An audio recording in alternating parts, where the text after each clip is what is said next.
центъра на София озверели мигранти нападнаха българско момче и момиче. Много от коментарите са: а какво правиха останалите около тях, защо не им помогнаха? Ето това българско момче, програмистче, високо 1,65, беше нападнато заедно с приятелите си от гамени хокеисти. Озверели пияни. Бяха нападнати, защото имали гости от чужбина и говорили с тях на английски. Хокеистите гамени ги пребили, хвърлили приятеля на момчето върху капака на една кола и започнали да го душат. Момчето защитило себе си и приятелите си. Двама от гамените хокеисти починали. И заради това, че това момче е спасило човешки живот, спасило себе си и приятелите си от насилие, от изверги, сега ще гние в затвора. Най-мръсното в случая е, че по-голяма част от народа, разбрал недоразбрал, осъжда момчето.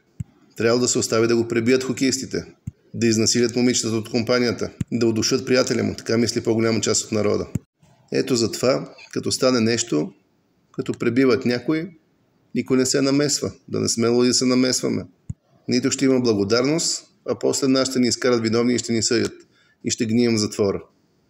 Народе, до кога? До кога ще си овчи народ? До кога ще си тълпа неблагодарна? До кога ще спиш робски сън? До кога? А за нелегалните мигранти депортация веднага. Няма значение пол, възраст, причина за това, че е дошъл в България. Не искаме никого. Никого. Не искаме и стотинка от бюджета ни да се използва за тях. И искаме всички, които са ги вкарали, до живот в затвора. До животен затвор за планиран геноцид върху българския народ. За планирана смяна на етническия състав на населението. За национално предателство. До живот в затвора всичките. Това е.